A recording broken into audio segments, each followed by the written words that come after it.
with the estimated extra, it's not accurate. Yeah. So you simply ask, how is the person going to pay off for those expenses? You hear delegates on both NDC and MPP saying that, oh, this is our proposed budget.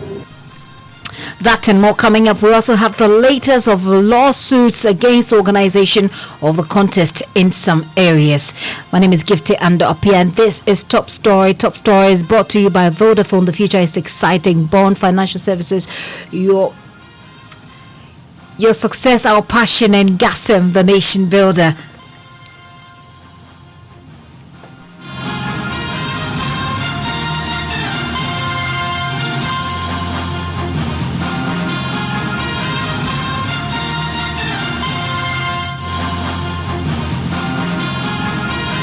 Tonight, there's no way you run out of things to do during this lockdown because Vodafone has got you sorted with too much data.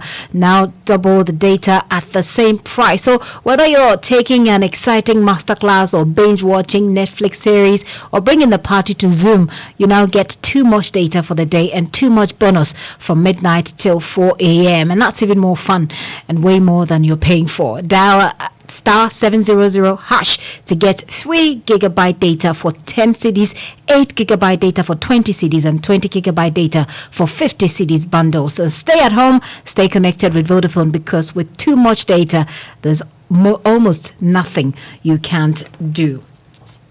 Tonight, the talk is over. The stage is set, and in less than 24 hours, 310 NPP parliamentary aspirants will contest in 100 constituencies for the ticket to parliament. Political analysts have identified about 26 hotspots across 10 regions, which could be attributed to the aspirants' status in politics, their influence in the constituencies, and their ability to mobilize, among other factors. President Akufo-Addo is urging decorum and unity among the contestants, but issues of monetary influence, favoritism, appears to be turning friends into foes. We have more on the monetization of our politics later, because the leadership of Parliament says the development is sowing seeds of corruption. First, though, let's hear from the General Secretary of the NPP, John Boydu, on what may get a delegate into trouble on voting day. Vote or attempt to vote more than once at the primaries will be disallowed. Buy or sell a vote will not be entertained. Compel somebody to vote in a particular way will not be entertained. Obstruct the delegate from freely exercising his or her right to vote will not be entertained. Display your marked ballot paper in such a way as to make it known to others. The candidates or make it known to others, or the candidates that you are voting for. That will not also be entertained. We will also not entertain taking of photos of how he or she voted in any particular way. That will also not be entertained. Well, most often you see that delegates may want to show that they voted for X or Y for whatever reason, I don't know. So we will not allow delegates to go to the polling center or the polling area with his or her phone in order for him or her to take a picture of where he voted. Candidates shall cease all forms of campaign activities by midnight to 12 a.m. of June 19, 2020. That is on the day of voting. Candidates are not allowed to campaign. Candidates shall campaign on issues and refrain from leveling unsubstantiated allegations, personal attacks, and vilifications against their opponents. That's John Boydu, the General Secretary for the governing NPP, on what might get you in trouble on voting day. Let's take a very quick tour across the country, and we start with the Eastern Regional Correspondent Maxwell Kudeko, who is joining me on the line. Maxwell, let's start our conversation with security ahead of the polls. Well, the Ghana Police Service, that's the Eastern Regional Command, and the NPP Regional Secretariat have identified 5 constituencies they term as flash points. So these constituencies are the New Gabinsat constituency, the Achimodang constituency, Kede constituency, in Koko, where the 18-year minister is currently the incumbent member of parliament, and in Saum Adwoju constituency. Now, in an earlier conversation with the regional commander, DCOP Afo Gifty Andoh, he said that police service have deployed adequate personnel to all the electoral areas where the elections would take place. A particular constituency that is so critical in the region's primary is the New Gabin South constituency, where the chairman of the Finance Committee of Parliament, Mr. Dr. Marcus Boa, is the incumbent member of Parliament. He's seriously contesting with the Chief Executive Officer of the Ghana Free Zones Authority, Michael Ochebesi.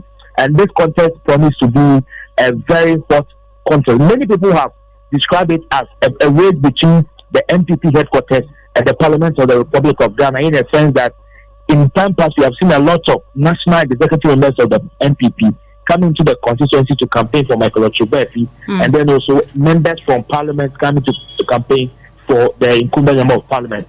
So the tension is very high here. Now, police commander says that he has deployed a lot of men on ground. So tomorrow, at every police station, you are going to witness not less than 2 police officers manning each police station in the New Gabin South constituency. They have also made arrangements for patrol teams within the constituency as a backup, so that if there is any fracas within any of the electoral area, the police will quickly move in to avert the situation. I had a conversation with the regional organizer of the MPP, Mr. Kwame Appiah, and he says that the party have handed over the security of the election to the police. So we also caution the aspirants and all members of the party and all delegates who intend to act in a way that contravenes the lawful conduct of the election to be very worried, because the party will not support anybody to endorse in illegality. Yeah, it's true. Definitely that will happen because both candidates are tough. The incumbent, Honorable Marcus Boa, he is seeking for his 3rd term as MP, and Michael Ochebesi, who is the Free Zones Chief Executive, this is his 2nd time of contesting.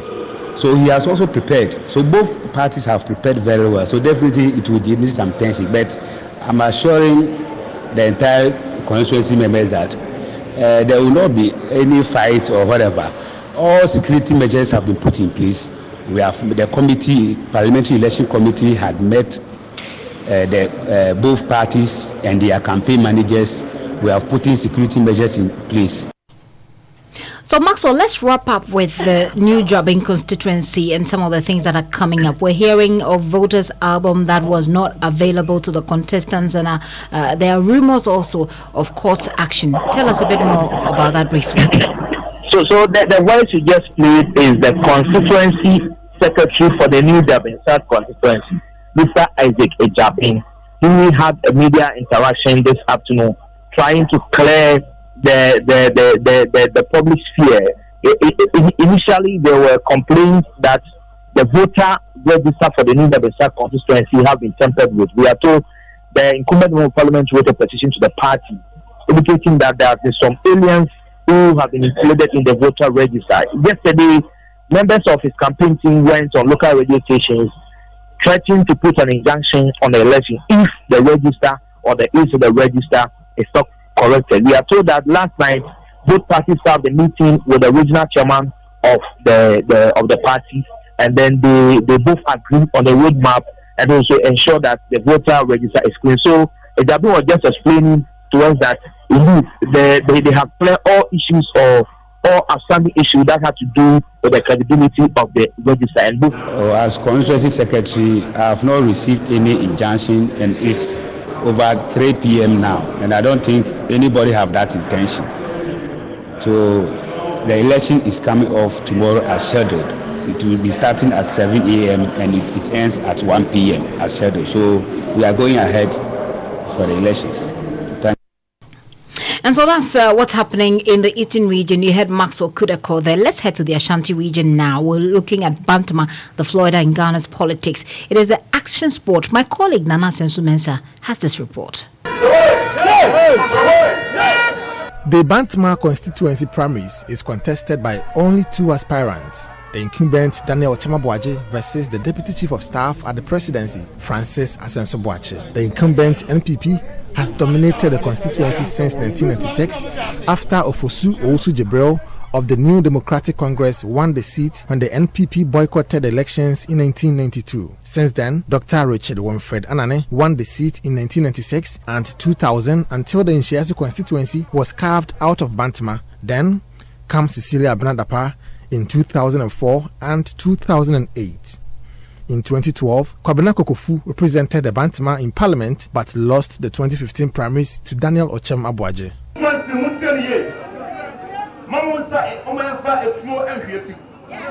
Daniel Ocham-Abuaje is the incumbent member of Parliament and is seeking to be re-elected to represent the Florida of Ghana politics in the 2020 elections. President Akufo-Addo, who was even once told that he could not become president, by our victory, our hard work, our investment of time, human resources, and money, and mobilization of the people, we won 8.5%, and today he's the president. And logic, the president is asking for 4 more years because one good term deserves another, he says. So what about me who have to bring him to power? What about me? This thing that we have a lot of people in government, so I should stay where I am, and he also stay where he is. It's dead on arrival, because in that case, then it means that anybody that the president appoints from parliament to be minister or deputy minister means that that person must relinquish his MP position for somebody else to come and take. Question is, will delegates sympathize with Ocham to go to parliament for the second time, though he didn't allow his predecessor, Kokofu, to run for the second term? Confident Asenso-Boakye, the deputy chief of staff, who is known to be the darling boy of President Akufo-Addo, hopes to win more than half of the over 547 delegates in the constituency to proceed to parliament. Another report filed by my colleague Nana Asenso-Mensah. I'll take you straight to the Upper West region, from where Rafiq Salam, our correspondent, has a profile of the candidate. I prayed for it and it has come. I think that I'm grateful for that. I want to believe that my people have come. Apart from Interior Minister Ambrose Derry, who is going unopposed in the Nondom constituency, the remaining 4 constituencies will be hotly contested, 4 by 11 stalwarts of the party. 4 of the aspirants are incumbents seeking re-election. Among them is Deputy Roads and Highways Minister Anthony Andoh-Appiah Kabo. He seemed to have a less difficult task among the quadruplets due to the tremendous development he has brought to the Laura constituency, coupled with the caliber of contender he is facing on Saturday. He is of the belief that another 4 years as a legislature will give the people of the Laura constituency the needed development they have longed for. And the change we are expecting will happen, the development will come, the educational infrastructure will come, our water policy will be in place, the bridge will be in place, technical education will be in place, and more importantly, all communities in Laura are currently being connected to the national grid. Contractors are working, so there's a lot happening. Even in the stronghold of the NDC, we are providing them electricity they have denied the people in the last 40 years. This is the second time Belson Donta, a former employee of the Ghana Revenue Authority, is putting his strength against Anthony Appiah Kabo. In the first instance 4 years ago, he was completely battered and humiliated by the latter. Belson Donta could only manage 63 out of the 600 votes. It's been alleged that he's been pushed to the election by some bigwigs of the party in the region to settle political scores, an allegation that Belson Donta has strenuously denied. Either speculation or propaganda. It's a figment of the imagination of some people. There is no truth at all in this. There's another 2 horses race in the Isesale East constituency, a constituency which is a swing seat but was first won by the MPP in the 2016 election by a political rookie, Ridwan Abbas Dauda, after 24 years of unsuccessful attempt by the party to win the seat. So in 2015, I came with a simple message, and the message was, give me the opportunity and I will score. And I was given the mandate in 2015 when we went for the parliamentary primaries. I won with 41 votes. I went in for the general election in opposition. And for the first time, I scored. NPP won the seat. So would you want to change a scorer and bring somebody who can score a goal? No. However, Deputy Upper Regional Minister Amidu Chine Isaku has other ideas.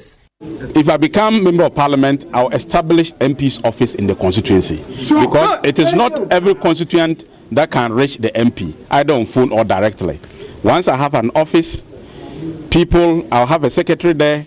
People can take their concerns to the office.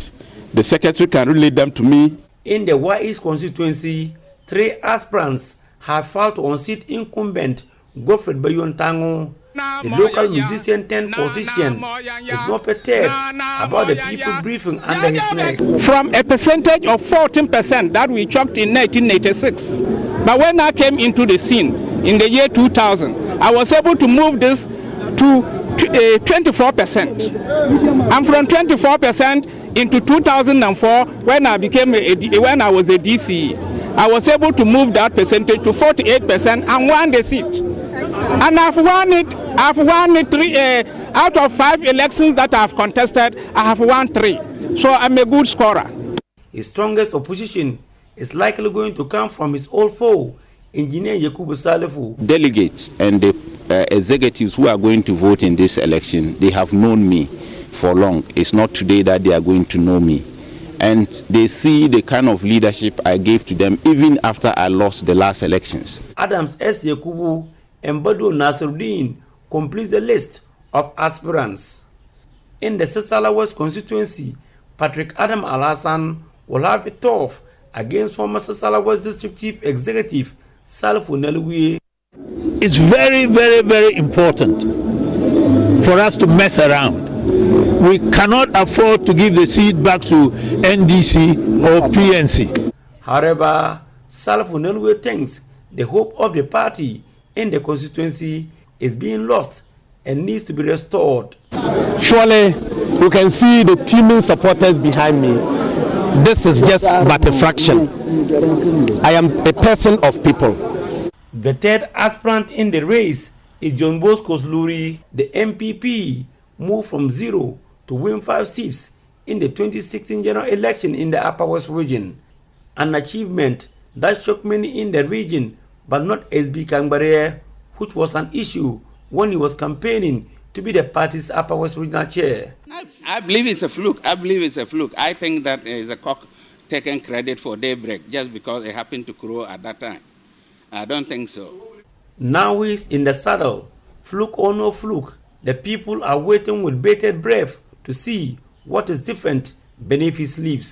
Reporting for the news, Rafiq Salam.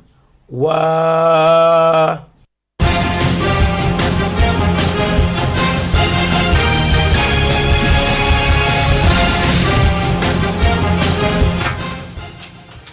And so that's Rafiq Salam with a report from the Upper West region. So the election is happening at a time that Ghana's coronavirus case count has surpassed 13,000 with 70 dead. But Director of Elections for the NPP, Evans Nimako, has been speaking on the AM show about what the party is doing to prevent any further spread of coronavirus during the primaries. The party's arrangement is that because of the strict observance of COVID-19 protocols, instead of congregating at the constituency center, delegates will now congregate at the electoral area as defined by the Electoral Commission, so as to reduce the number and will not let it go beyond 100. Delegates will be given face masks. We are providing for each delegate. We're also making sure that alcohol-based sanitizers are provided.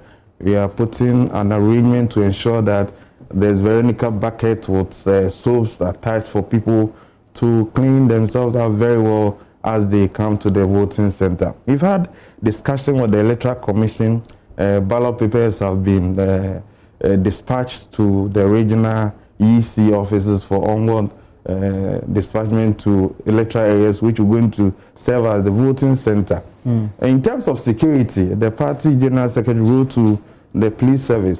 All issues relating to security will be managed by the Ghana Police Service, and we hope that they will continue to do the good honor for us and help us organize a very successful conference. Mr. Nemako, he is the Director of Elections for the NPP. So the election will not take place in some of the advertised constituencies because of court injunctions that have been secured. And my colleague from the political desk, Elton Broby, has been monitoring that situation. He joins me with an update. Elton, quickly run us through the court actions that you have. So we have two so far. One has already taken place because it was an acclamation. Yes, so the feuding faction is asking that she does not hold herself as the parliamentary candidate for the Atiwa East constituency. I'll tell you more about it shortly. But then we also have the Asante-Akim North constituency, and this should have been a contest between the incumbent MP, Dr. Andoh-Appiah, and the chief executive, the board chair of the National Sports Authority, Kojo Bahajiman. Now, what we've picked is that some 145 delegates in 61 polling stations, mostly from Agogo, whose names, according to them, have been unlawfully and fraudulently delected from the original photo album of the Asante-Akim North constituency, and they filed and they've secured an injunction against the holding of the elections tomorrow. Their lawyer is Samson Lade Ayeninin, and our checks with the party offices that they received the service, and for that reason, the election will not take place. Now, the other one is Atiwa East constituency in the Eastern region, where the incumbent member of Parliament, Abena Osiasa, who is also the Deputy Finance Minister, was acclaimed yesterday. Now, according to this person who is taking this matter to come, the acclamation took place at dawn, before 6 a.m. because he had secured a court injunction and was going to the constituency to serve on the party, but that did not happen. Now, what he is asking the court to do is to bar Abena Osiasa from holding herself as the parliamentary candidate for Atiwa East constituency for the MPP until the final determination of the case. Interesting. Well, we also know that the President Akufo-Addo, has a message for the contestants and delegates. Take us through that one. So first, he talks about the fact that the party should respect and the enhanced hygiene and social distancing protocol the Electoral Commission has put in place to guarantee safety and to prove to all that in spite of COVID-19, the nation can conduct an electoral process where the sanctity of the ballot is preserved. And on Saturday, there will be no individual winners, neither there will be losers. It is the MPP that must emerge stronger, united, and victorious. And the statement says that we have a collective responsibility to demonstrate to the country once again our credentials of being the party with the strongest attachment to the principles of democratic accountability. We dare not fail the people of Ghana. And in conclusion, says, let's join hands in the aftermath of the primaries to advance the principles and ideals of our party, the realization of which are essential to the freedom, progress, and prosperity of the Ghanaian people. We must remember at all times that we are the only party capable of supervising the transformation of our economy and nation that all Ghanaians want. And may God bless our homeland Ghana and make her strong. So this is coming from President Akufo-Addo ahead of tomorrow's parliamentary primaries across the country. And you should definitely find this statement at myjoyonline.com. Now, let me talk to my colleague Winston Amwa. Winston Amwa, who is also here. Winston, talk to us about our coverage tomorrow. We all know how the election headquarters, how we do it here, and our listeners know. How different will it be this time around?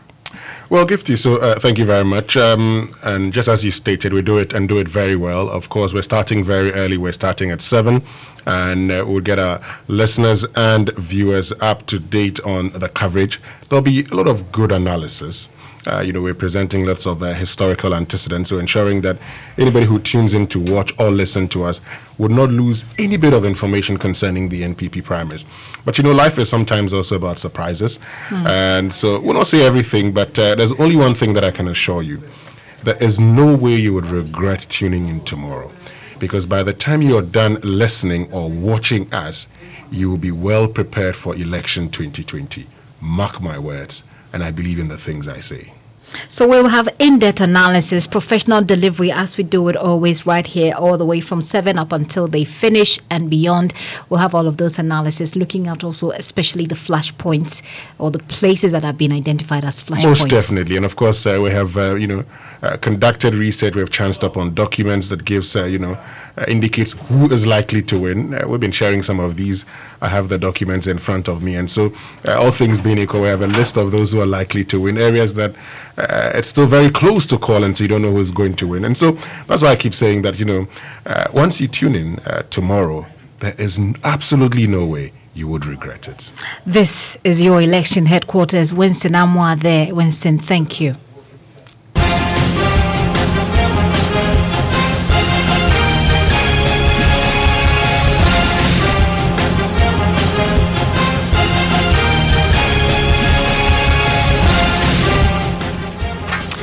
Now, as we wrap up, let's talk about money and its influence in our elections. The leadership of Parliament says the development is sowing seeds of corruption. Listen to the Majority Leader, Osaiche Mensah Bonsu, on this. Really, what is the purpose of these primaries when sluice gates have to be opened for all comers? What we are doing here in Ghana does not exist anywhere in the world in the entrenched democracy. It doesn't exist anywhere in the entrenched democracy. So I think the political parties, for now, their constitutions impose on them that way of holding primaries. Is it the only way open to us for us to maybe re-energize membership in the House? Is it the only way? And is it the best way? So Speaker, I believe we have to confront this reality. Because, to be honest with myself, I cannot envisage what will happen to us the next two general elections after this one. And the path we are beating for ourselves certainly is not the best. The two major parties, NPP and NDC, should bite the bullet and do serious introspection into the operations of their constitutions and proffer the necessary amendments. We cannot carry on this way and pretend nothing is happening. And we all do know that this is the genesis of corruption. Yes. That's the Majority Leader, Osaiche Mensah Bonsu. His colleague opposite the Minority Chief Whip, says the situation is getting out of hand. Let's be real. I know this weekend will just be like what happened during the NDC primaries. Maybe this time, because they are government, may even get worse. The kind of measure that will exchange. Because this is against our electoral rules. And all of us, both sides, engage in it as if is the order of the day. People compete in how much they give. Oh, if you give 5,000, I'll give 10,000. And we all sit and watch and laugh over it. Sometimes you have video evidence. Yet the electoral commission, the Attorney General's office, the police, nobody seems to be worried. We should be asking ourselves, where are people getting those monies?